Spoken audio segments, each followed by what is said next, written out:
Did you know that Japan is the only country in the world whose constitution explicitly renounces war? Yes, the land of cherry blossoms and cutting-edge tech has a no-war clause written into its very DNA. That's why it's so obvious that a transformation is underway. Japan's military today is almost unrecognizable compared to the modest, defense-only force it once had. However, this transformation isn't surprising to anyone who's been paying attention to Japan's history. The world might see Japan as the poster child of pacifism, but the reality is far more complicated. For decades, Japan has walked a fine line, balancing peaceful ideals with the harsh realities of living in a dangerous neighborhood. But now the balance is tipping, and Japan is rethinking what pacifism really means in a world that's growing increasingly unstable. The writing is on the wall. Japan is entering a new chapter, one that could very well end the pacifist nation we thought we knew, and one that may soon see Japan return to the very war stance it swore off decades ago. Let's talk about it. Explaining why Japan swore off war in the first place seems like a pretty good place to start. After all, Japan's deep-rooted pacifism is a far cry from the militaristic powerhouse the nation was just a few generations ago. To understand this massive transformation, we must rewind the clock to a time when Japan was a proud empire, an empire driven by ambition, imperialism, and a brutal military machine. This machine was made possible by the sweeping industrialization of the late 19th and early 20th century. The rapid rise of factories, railroads, and military infrastructure, coupled with a swelling sense of nationalism, ballooned Japan's ambitions. It also turned Japan's gaze outward. The country felt threatened by the dominance of Western powers, so it sought to carve out its own empire, especially in Asia. The Japanese military's increasing role was directly tied to the nation's imperial dreams. This was a country that was prepared to fight, conquer, and expand at all costs. A country willing to drench its hands in blood on an industrial scale. So by the time the 1930s rolled around, Japan was on the warpath. In 1931, Japan invaded Manchuria, deepening its aggressive expansion in the Asia-Pacific region, which began with the annexation of Taiwan in 1895 and Korea in 1910. By 1941, Japan had escalated this ambition to new extremes, culminating in the attack on Pearl Harbor. This action single-handedly thrust the world into the Pacific theater of World War II. Over the course of the war, Japan's military engaged in atrocities, including the horrific Nanking Massacre, which claimed an estimated 100,000 to 300,000 Chinese lives. The country was becoming a force to be reckoned with, but also a pariah in the eyes of the rest of the world. Yet this aggression came at an unimaginable cost. According to some estimates, over 3 million Japanese soldiers and civilians died in the conflict. Another 200,000 plus lives were wiped out in the flash of the atomic bombs dropped on Hiroshima and Nagasaki. The shock of these bombs marked the devastating climax of a war that had already changed the world in unspeakable ways. But it wasn't just the loss of life that led to Japan's turn away from militarism. It was also the utter humiliation that followed. A nation that had once stormed the Pacific with its imperial ambitions was now on its knees, with its emperor forced to address the nation over the radio to announce Japan's surrender. The Japanese people, who had never before heard the voice of their emperor, were struck by the finality of it all. They realized that the militarization of Japan had been a mistake, and with that realization came a deep-seated hatred of anything military. After Japan's defeat, General Douglas MacArthur, the supreme commander of the Allied powers, spearheaded the country's demilitarization. His goal was simple: to create a better world out of the blood and carnage of the past, and that world, he believed, was one where Japan would never again wield military power. The centerpiece of this transformation was Article 9 of Japan's new constitution, adopted in 1947. This article renounced war and forbade Japan from maintaining military forces. Article 9 declared, "Aspiring sincerely to an international peace based on justice and order, the Japanese people forever renounce war as a sovereign right of the nation and the threat of use of force as means of settling international disputes." The article goes on to add, "In order to accomplish the aim of the preceding paragraph, land, sea, and air forces, as well as other war potential, will never be maintained." As we now know, forever and never are tricky words. Turns out this was more of a for now kind of deal. But in all honesty, we knew this way before. Less than 5 years after the ink dried on Japan's pacifist constitution, the world was already pushing the country in a very different direction. When the Korean War erupted in 1950, the Cold War was in full swing, and the United States needed help.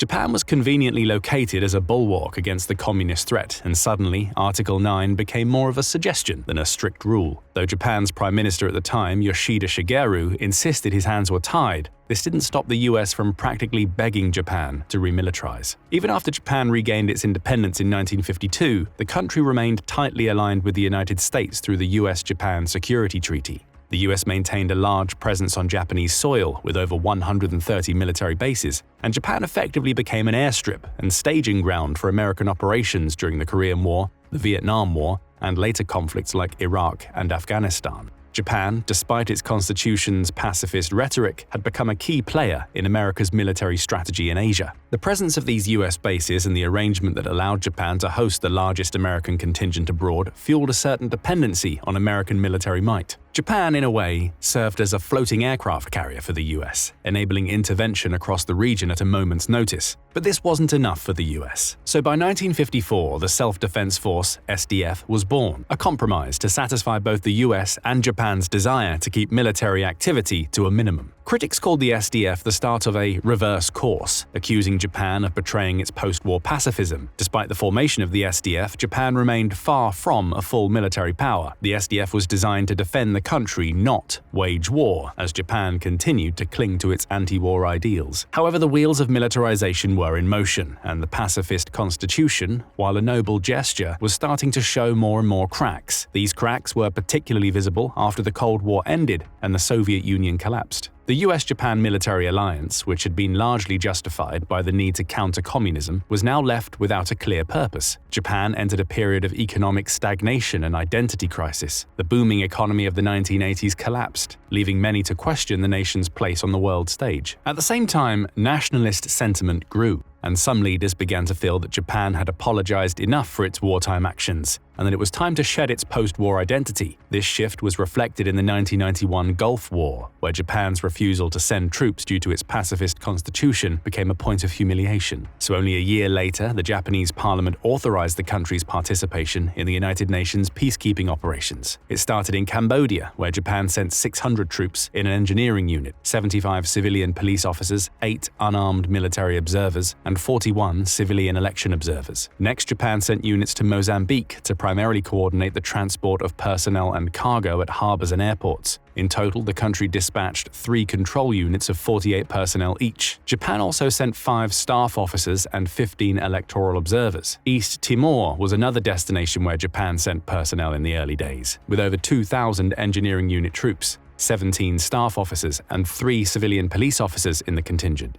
Now, these missions might have had the word peace in their name, but many Japanese people saw them as an erosion of the nation's pacifist stance. It wasn't a full-scale militarization, but it was a notable compromise. These reactions didn't seem to sway the Japanese government, as the country had quietly ramped up its military capabilities under the guise of defense by the late 2000s. The creation of anti-submarine helicopter carriers, essentially aircraft carriers with slight modifications, highlighted this growing militarization. So did the development of plans to fortify the Nansei Islands, where China was disputing a part of the territory. These plans indicated Japan's readiness to assert its security interests in the region. By 2010, Prime Minister Shinzo Abe took these ideas further, aiming to make Japan a normal country again, one with the right to defend itself and send troops to foreign engagements. A key moment came in 2014, when Abe approved a reinterpretation of Article 9. This move allowed Japan to exercise collective self-defense, essentially giving the country the right to fight alongside allies, including the US, if attacked. While Abe's government argued that this was a necessary step to ensure Japan's security in a changing geopolitical landscape, the move sparked fierce domestic opposition, especially from those who viewed it as a betrayal of the pacifist ideals enshrined in Japan's post-war identity. Despite the resistance, Japan's militarization continued to grow. By 2015, the National Diet, Japan's national legislature, passed laws that allowed the SDF to support allied nations in combat. This marked a significant step away from the pacifism of the 1947 Constitution, further confirming that the country's military identity was being reshaped, even if unofficially. Abe's push to revise Article 9 entirely by 2020, while not successful due to his resignation in 2020, showed that Japan's transformation from a pacifist to a more militarized state was well underway. The constitutional reinterpretation set the stage for an ongoing debate about Japan's military future, revealing that the cracks in Article 9 were not just superficial. They were structural and deepening as Japan navigated its security interests in a rapidly changing world. And then 2022 came and obliterated any lingering illusions about Japan's pacifism. The Russian invasion of Ukraine jolted the global order, forcing Japan to accelerate its trajectory toward a full-scale militarization. But why? Why did a conflict some 5,000 miles away, in a region with no direct connection to Japan, trigger such a profound response? The answer lies in the unsettling parallels and implications the invasion posed for Japan's own security. It wasn't just about Ukraine. It was a wake-up call that revealed just how vulnerable nations could be in the face of aggressive neighbors. And remember, Japan has as many as 3 such neighbors, and all 3 of them are nuclear-armed dictatorships: China, North Korea, and Russia itself. Russia's war in Ukraine highlighted that even a nation's historical restraint or a lack of offensive capability doesn't guarantee safety. Hitoshi Nakama, a Japanese nationalist politician and fisherman, that second part will make more sense later, summarizes this perfectly. Peace relies on a balance of power. Russia attacked Ukraine. It's a mistake to think that we won't be attacked because we don't have any army or military bases. That era is over. This sobering realization resonated with many in Japan, where public sentiment shifted significantly. For the first time since World War II, a majority of Japanese citizens expressed support for strengthening the country's military defenses. The invasion also exposed just how unprepared Japan was for sustained conflict. Retired Air Self-Defense Force General Toshimichi Nagaiwa pointed out that Japan was like 200 meters behind in a 400-meter sprint when it came to modernizing its military capabilities. Years of underinvestment and the long-standing 1% GDP cap on defense spending left Japan with inadequate munitions, spare parts, and other critical resources. The contrast with China, whose defense spending surpassed Japan's decades ago, underscored the urgent need for reform. Speaking of China, we can't discuss Japan's reasons for a more formal militarization without mentioning this enduring rival. Japan and China share a history fraught with conflict and mistrust, rooted in both ancient and modern grievances, which continue to shape their volatile relationship. The Second Sino-Japanese War, which lasted from 1937 to 1945, was marked by immense suffering, including the horrifying Nanking Massacre. This period of brutality has left lasting scars, with ongoing debates about Japan's acknowledgement of its wartime atrocities fueling tensions. After World War II, Japan's post-war economic rise contrasted sharply with China's struggles during its communist transformation, establishing Japan as the dominant power in Asia for much of the 20th century. The territorial dispute over the Senkaku Islands, known as the Diaoyu Islands in China, lies at the heart of contemporary tensions. These uninhabited islands, administered by Japan but claimed by China, have become a flashpoint for conflict. Chinese Coast Guard ships have routinely entered Japanese waters for years, testing the country's capacity to defend its sovereignty and pushing the region closer to confrontation. And a prominent figure in defending Japan's territorial claims is Nakama, the politician/fisherman we just mentioned. Nakama regularly sails to the contested Senkaku Islands to assert Japanese sovereignty. His actions, including hoisting the rising sun flag during his visits, serve as a symbolic act of defiance against China's claims. However, they also underscore just how tense this region has become. Adding to the tension is Japan's rapid military expansion, which has drastically outpaced Japan's capabilities. Between 2016 and 20, China's navy launched as many ships as Japan's entire fleet, and in 2022, Beijing's military drills included firing 5 missiles into Japan's exclusive economic zone. Of course, there's also the Taiwan issue. Japan's geographic proximity and strategic importance tie the country's fate to the outcome of any potential conflict. The Japanese island of Yonaguni lies a mere 60 miles away from Taiwan, ensuring Japan's involvement in any cross-strait confrontation, especially given its role as a key hub for US military operations in the region. Recent years have seen Japan describe China as an unprecedented strategic challenge, which is also unprecedented for this formerly pacifist nation. Previously, Japan's concerns about China were a public secret. Everyone knew it, but no one really said it out loud, or at least in this capacity. Now, Japan was no longer hiding behind veiled language and diplomatic niceties. Japan also aligned itself more closely with US allies in the region, including South Korea, the Philippines, and Australia. This newfound allyship between Japan and South Korea is a huge deal, given the two countries' less-than-friendly history. South Korea was once a Japanese colony, and the scars of that era run deep. However, with East Asia becoming the new stage for a Cold War, the two countries were forced to leave their differences behind. As you can imagine, this newfound alliance was met with nothing but hostility from North Korea. North Korea has posed a growing threat to Japan for decades, particularly since the 1990s, when it began its nuclear weapons program. For Japan, this marked a shift in its security concerns, as it was now facing a nuclear-armed neighbor. The country's missile tests, short-range, medium-range, and even intercontinental ballistic missiles, have repeatedly rattled Japan, with some missiles even flying over Japanese territory. One of the most notable incidents occurred in 2017, when North Korea launched a missile that flew over Hokkaido, Japan's northernmost island, prompting emergency alerts and public fear. That was not just a symbolic act. Instead, it demonstrated a chilling truth: Japan was within North Korea's striking range. In addition to missile tests, North Korea has conducted 6 nuclear tests since 2006, each escalating tensions in the region. Given Japan's history with nuclear weapons, these developments have struck a particularly nerve-wracking chord. As the only nation to have ever experienced the devastating effects of nuclear weapons firsthand, Japan has long positioned itself as a global leader in the fight against nuclear proliferation. However, the reality of North Korea's expanding nuclear arsenal has left Japan grappling with a tough dilemma. While the country has steadfastly upheld its 3 non-nuclear principles, no production, possession, or introduction of nuclear weapons, it also relies on the US nuclear umbrella for its security.